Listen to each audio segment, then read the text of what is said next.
Paul Bennewitz lived next to a large Air Force base. When he saw colored lights in the sky, he assumed they were experimental aircraft. Then he started picking up strange radio signals that seemed to be an alien language. He took his findings to the Air Force. Publicly, they denied the UFO alien story, but privately, they confirmed Paul's findings. The Air Force even funded his UFO research. He spent several years gathering evidence and reporting it to the authorities. Then, he ended up in a mental institution. Let's find out why.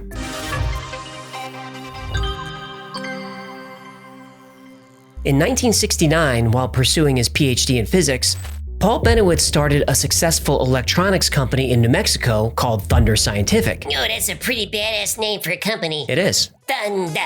Ooh, ooh, ooh, thunder. Ooh, ooh, ooh, ooh, thunder. Ooh.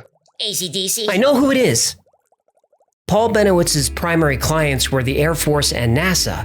He did so much business with the Air Force that he actually bought a home and established a lab right next to Kirtland Air Force Base in Albuquerque. Now, Kirtland is a big facility. It's one of the largest Air Force installations in the country.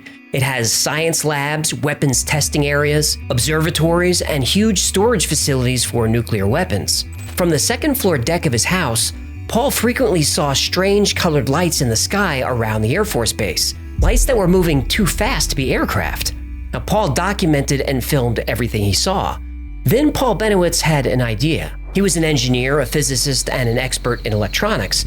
So he set up his radio equipment and detected transmissions on a frequency in the gigahertz range, much higher than the military used at that time. As a pilot and military contractor, Paul Bennewitz knew what Air Force signals sounded like, but this was something very different. He analyzed these signals and realized they were data bursts, and in the data were messages.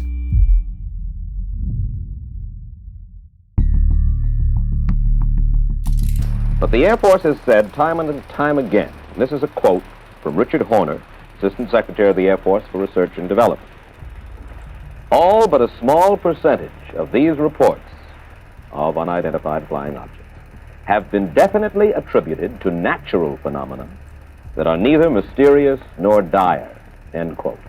What about that? I'll answer that, but I'd like to make several points doing it.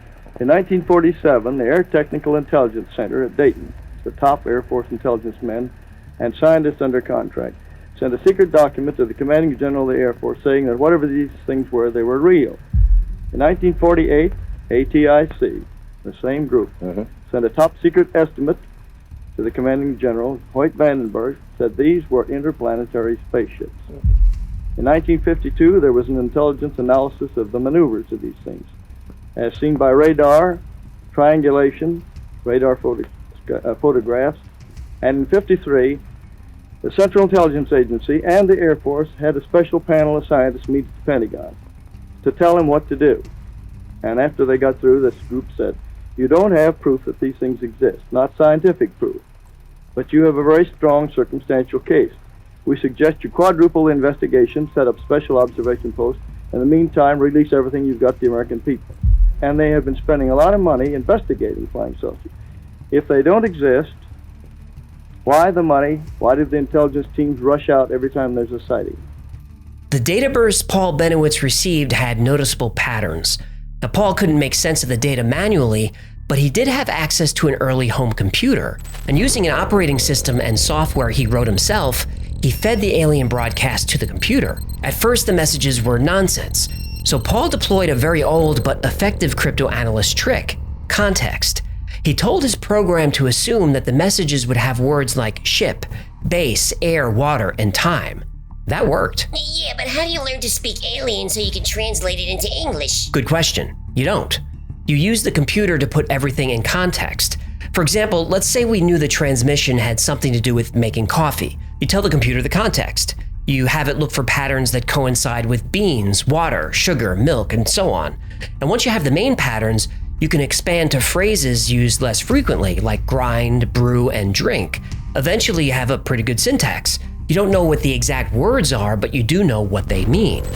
Paul's first translations were almost meaningless, but he kept at it and eventually had a general idea of what the messages were saying. His translation wasn't perfect, but it was good enough to give him an idea of what the aliens wanted and why they were here. Then he did something I'd consider ill-advised. Using the language he decoded, he sent his own message on that same frequency. And shortly after that, he received a reply. This was the first message Paul decoded. Round. Women of Earth are needed. Flexible the next discharges. Our ship. Our women. Do not command the North among us. You have many friends. Water very short.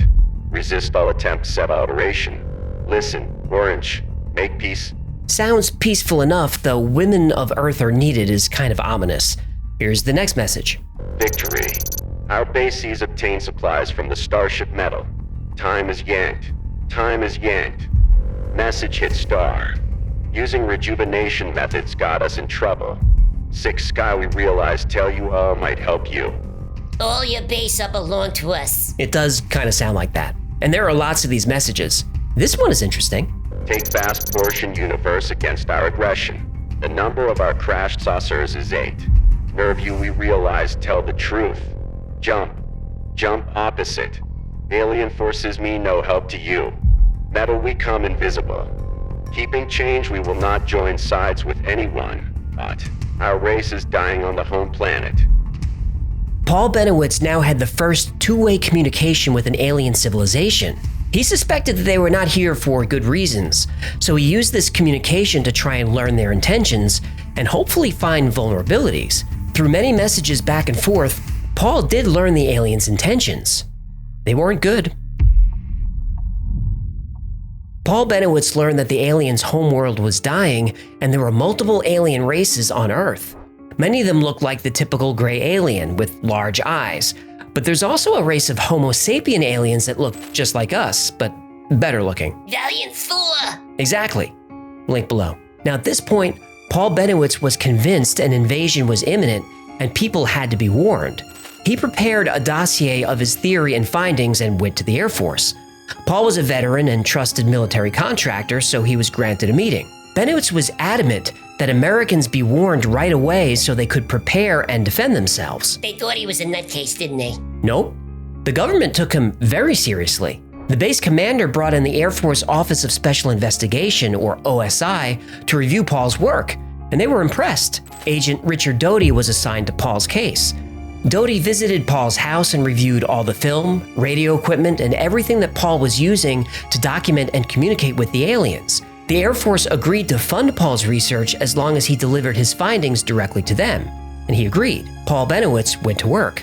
With the help of the Air Force, and specifically Agent Richard Doty, Paul was convinced he could gather enough intel to defeat the aliens and save the human race. You believe, in part, that the movies E.T., Close Encounters of the Third Kind, were not entirely just the creative products of some Hollywood director, that maybe there's more to that. Why don't you explain? They were carefully guided by representatives from MJ-12, who is this organization that is in charge of the cover-up, in order to get us ready for the release of the information that there are indeed aliens. And in both those movies, they used small little creatures and in order to get us ready for this release of information. So to prepare us that the idea of benevolent aliens from outer space are going to help us out. Unfortunately, they're not so benevolent. So they made probably one of the most disastrous mistakes when E.T. was put out. At that time was before we discovered what I call the double cross or the grand deception. And they were trying to get us used to the benevolent little creatures, but that isn't the case. In the late 1970s and early 80s, Bill Moore was a rising star in the UFO community. In 1980, he released a book called The Roswell Incident. Until Moore came along, nobody really knew much about Roswell or cared about it, but Moore's book would bring Roswell back into the public eye. And almost all the details we know about the Roswell UFO crash come from his book. When Bill Moore asked Paul Bennewitz if they could meet, of course Paul said yes. The two men became friends and met every few months for the next year. And during that year, Paul complained that he sent a tremendous amount of data to the Air Force every week and nothing was coming of it. And then in 1981, Bill Moore gave Paul Bennewitz a secret government file called Project Aquarius, dated a year earlier. When Paul read the document, he couldn't believe it. The 7602 Air Force Intelligence Group was analyzing all of Paul's data, but never told him. This was proof that the Air Force was taking him seriously. But why lie to him about it? Then Bill Moore said very carefully and very quietly, "Paul, you'd better be very careful with what you do with this. Use it for your own research, but otherwise just sit on it." Now, the last paragraph of the Aquarius document is this. The official U.S. government policy and results of Project Aquarius is still classified top secret, with no dissemination outside official intelligence channels and with restricted access to MG-12. Case on Bennewitz is being monitored by NASA/INENS, who request all future evidence be forwarded to them through AFOSI/IVOD because of a chance of public exposure. Oh, did that thing just mention MJ-12? Yep. Bill Moore and Paul Bennewitz had no idea what this was. This was the first time Majestic 12 appeared in a document. And if you want a full episode on Majestic 12, email me or let me know in the comments. But in short, Majestic 12 is a group of 12 people who control the flow of information, all the information about UFOs. Every sighting, investigation, and even the slightest mention of a UFO, Majestic 12 is notified, and only Majestic 12 could decide how to proceed. Now, Paul, being a pilot, started doing flyovers of where he thought the underground base was, Archuleta Mesa near Dulce, New Mexico. He took pictures of domes, vents going underground, and saw huge towers, and he put all the photos in his reports. And this would continue for several years, but then something scary happened. In monitoring the alien transmissions, it appeared that there was a relationship or agreement between the aliens and the United States government, but that relationship broke down. On Paul's next flight, he saw scorched patches of ground, flattened trees, and even downed aircraft. It was as if a battle had taken place over Dulce. Now, if America was to win a war with the aliens, it would need a new weapon and a strategy. Fortunately, Paul Bennewitz had both.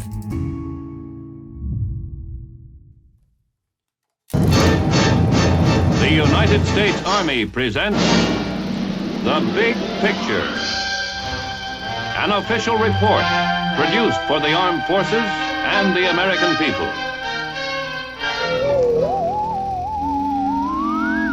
Fantasy? Not at all.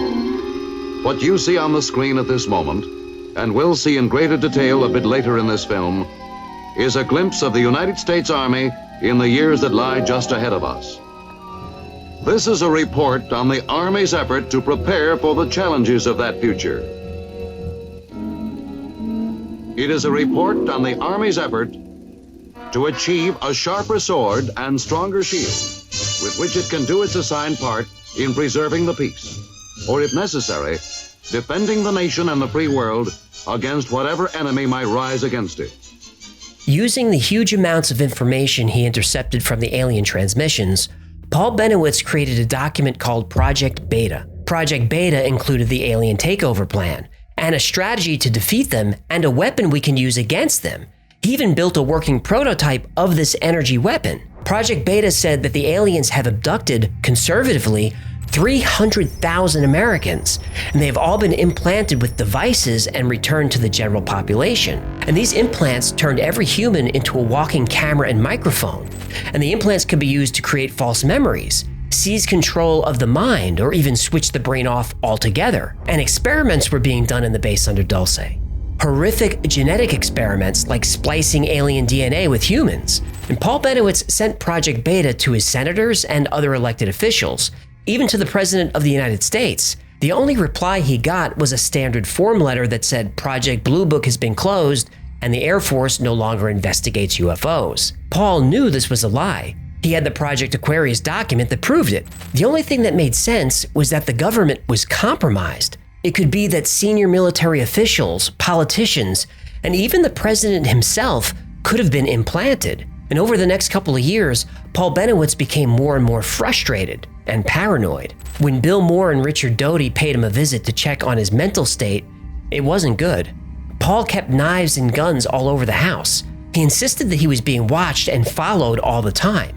He lost so much weight that he looked ill, and he was smoking a full pack of cigarettes every hour. He said the aliens were coming into his house at night, injecting him with something that made him drive out into the desert. Then he'd be back home with no recollection of what happened. Both Bill Moore and Richard Doty said they saw needle marks on his arm. By now, Bill Moore, Richard Doty, and all Paul's friends were telling him to stop, to leave it alone. Paul's family begged him to stop. They wanted him to destroy all the equipment and go back to focusing on his business. But Paul wouldn't do it. His research was too important. Paul's mental health continued to decline. He didn't trust anyone around him.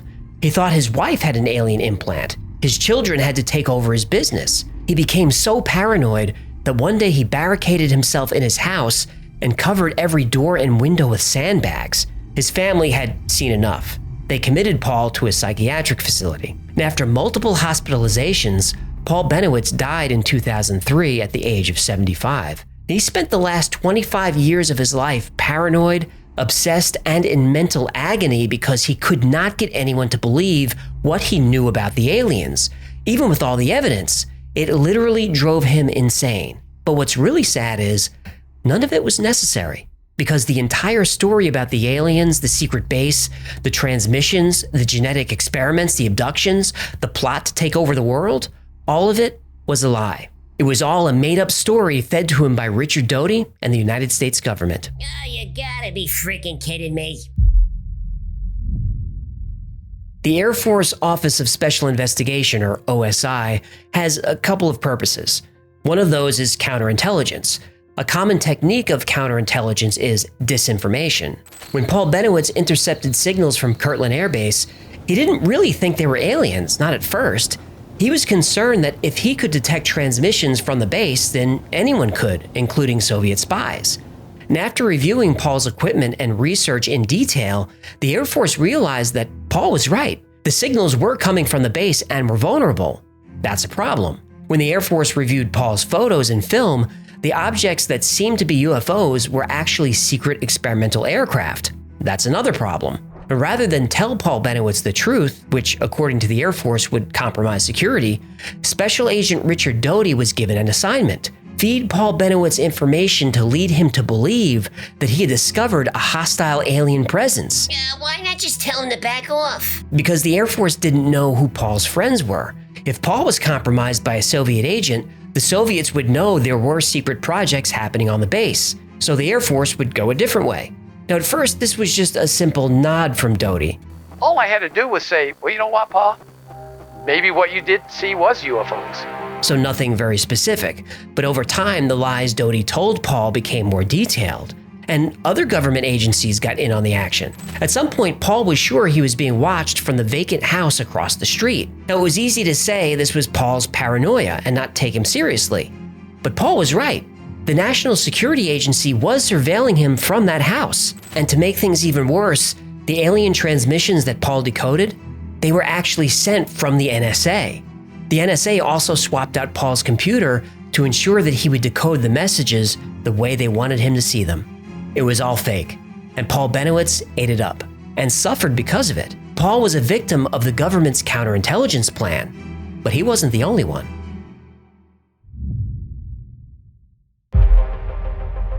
Look, we've established in history and documents through the Freedom of Information Act, the CIA and the military complex as a whole has really aimed to essentially mislead the public when it comes to UFOs. Tell them something that necessarily is not the truth. We've seen it time and time again through the decades, over and over and over.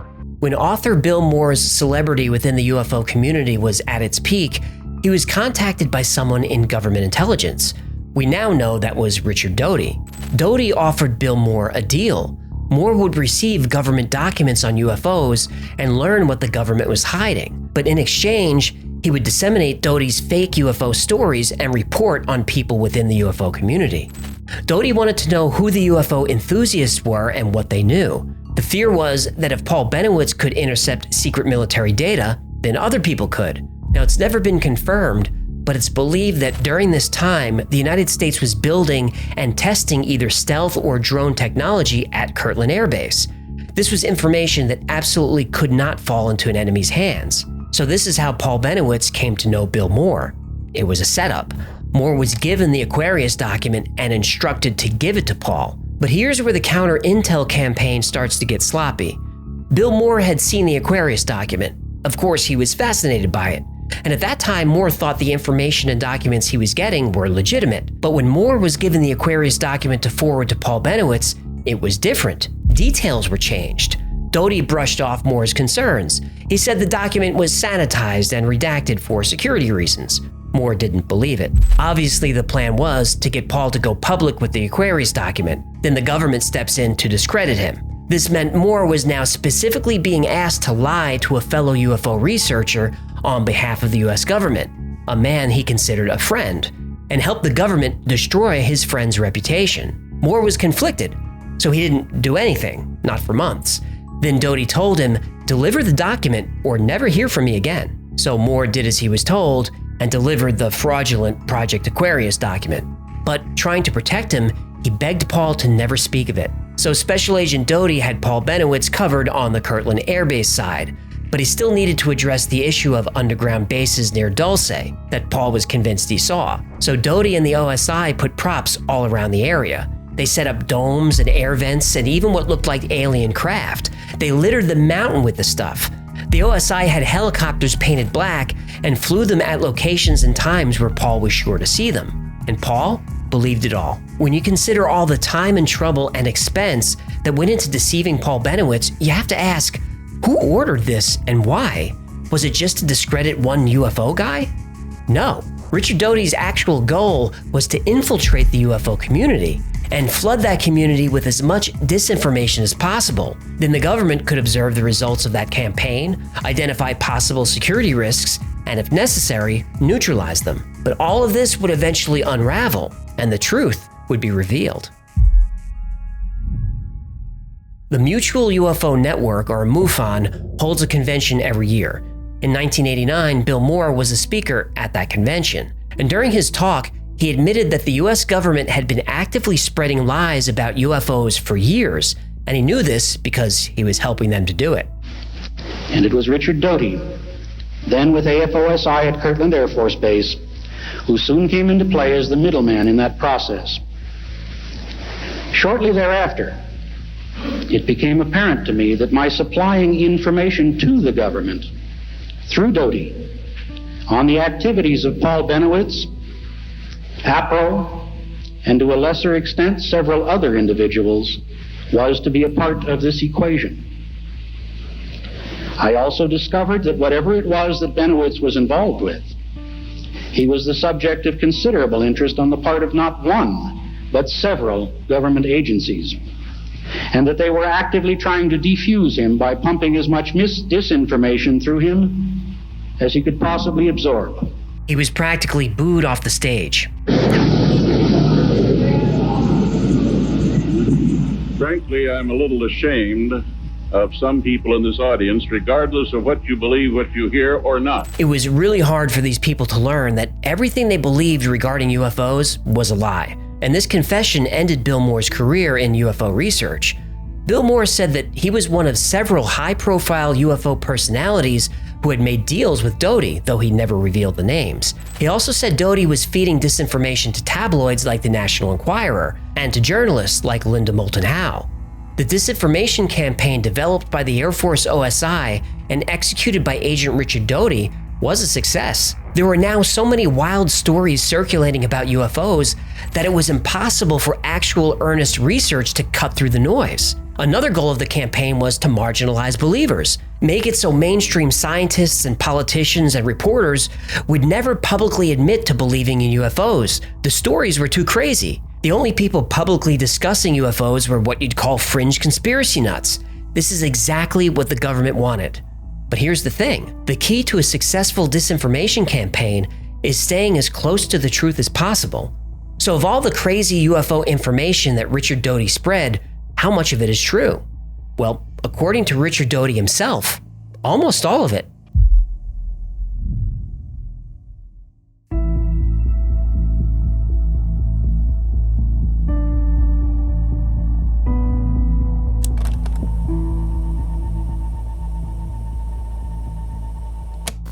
I'm Richard Doty.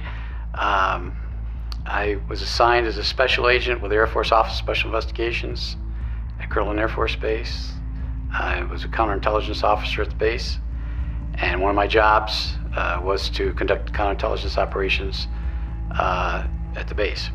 And during my time there, my first few months there, I was briefed into a special access program involving the U.S. government's investigation and contacts with extraterrestrial, the visitation of these extraterrestrials to Earth. I was right into the project in the summer of 1979,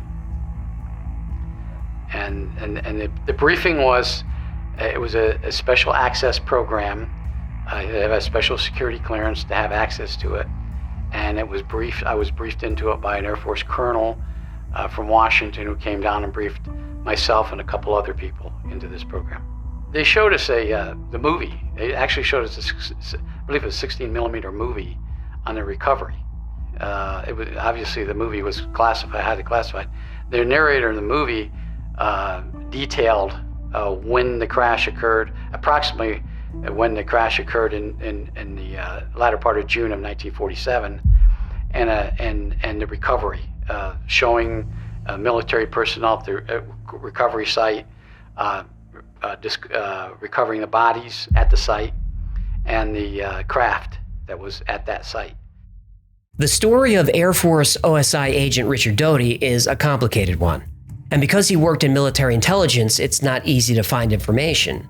After the Paul Bennewitz affair, he stayed in the Air Force, but left the Office of Special Investigation. He said some of his superiors saw his actions as unauthorized, so he was asked to leave, which he did voluntarily.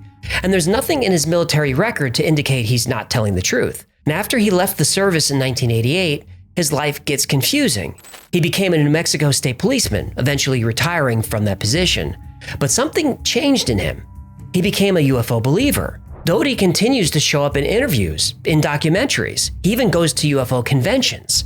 In the early 1980s, Richard Doty did more damage to UFO research than any single person ever had. But as recently as a few years ago, he's a guest speaker at UFO conventions. He claims 80% of the information circulating about UFOs is real. He claims the Roswell crash happened. He claims the US government did recover a spacecraft, did recover alien bodies, and even had a live alien at Los Alamos for a few years. That alien, by the way, liked Tibetan music and strawberry ice cream. Hold on. Did you just say aliens like strawberry ice cream? Yup. I'll take sentences I thought I'd never hear for 200, Alex. Doty said when he was briefed into OSI, he was shown a film with clips from the late 40s and early 50s that showed all these things were true. But can we trust him? The craft was more or less an oval egg-shaped craft. It wasn't saucer-shaped. But the creatures were approximately 4 foot. They had didn't appear to have any ears. The fingers had no thumbs, just four fingers. Suction devices on their tips of their fingers. And they found a number of different objects in the craft that they used, that they experimented with and found. They had a piece of, they thought was plexiglass. It was a rectangular piece of plexiglass that they kept for years before they figured out it was the energy device for the craft. If you follow Richard Doty's interviews through the years, you'll notice the details aren't consistent. Now, maybe that's just a product of getting older. But what about his job history? He worked for the Air Force, specifically spreading lies about UFOs. Then he became a policeman. He talks about these things easily. But I've never seen him mention that he spent 10 years as a contractor for Hal Puthoff. I won't go into detail about Puthoff here, but for those who don't know, he's the founder of To the Stars, a private venture that investigates UFOs. Fine. Who else is on the board of To the Stars? Well, there's Christopher Mellon of the Mellon family. And when not enjoying life as a billionaire, Chris worked for the CIA and the Department of Defense. Who else? Steve Justice, former director of advanced systems development at Lockheed Martin, the infamous Skunk Works division. He's led many secret military projects, but good luck finding information on him. Then you have Luis Alessandro, a former intelligence officer who ran the secret government project ATIP, the Advanced Aerospace Threat Identification Program. ATIP was essentially a continuation of Project Blue Book, a military program to investigate UFOs. The government denied ATIP's existence until the New York Times exposed it. This private company that says they are bringing UFOs mainstream sure has a lot of senior people from the American intelligence apparatus, and they hire people like Richard Doty, foot soldiers of that apparatus. Have all these people had changes of heart? They spent their entire careers executing covert operations against American citizens and spreading lies to people who simply want the truth. But that was then, they say. You can trust us now. The New York Times exposed secret government programs related to UFOs. The Navy has released footage of pilots tracking UFOs. But how much more do we really know? The government recently released an enormous amount of documents pertaining to UFOs. Congress had a public hearing about UFOs. How much more do we really know? Not much. Was Richard Doty lying then? Is he lying now? Who knows? Because of a decades-long government-sponsored disinformation campaign, a campaign that I believe is still happening, we don't know what to believe. But that was the point all along. The government has thousands of square miles of land in the middle of nowhere, but it flies secret aircraft right near Paul Bennewitz's house in Albuquerque? Paul Bennewitz didn't receive any mysterious signals until after Agent Doty inspected and photographed the equipment he was using. Then suddenly the NSA shows up and beams alien messages into Paul's house? These are not coincidences. The Air Force put out irresistible bait, and Paul Bennewitz, Bill Moore, and countless others swallowed it. They are victims. We all are. Victims of our own government. Our military, our law enforcement, our elected officials, all of them solemnly swear to uphold the Constitution and protect the United States of America from all enemies, both foreign and domestic. But who are they really swearing to protect?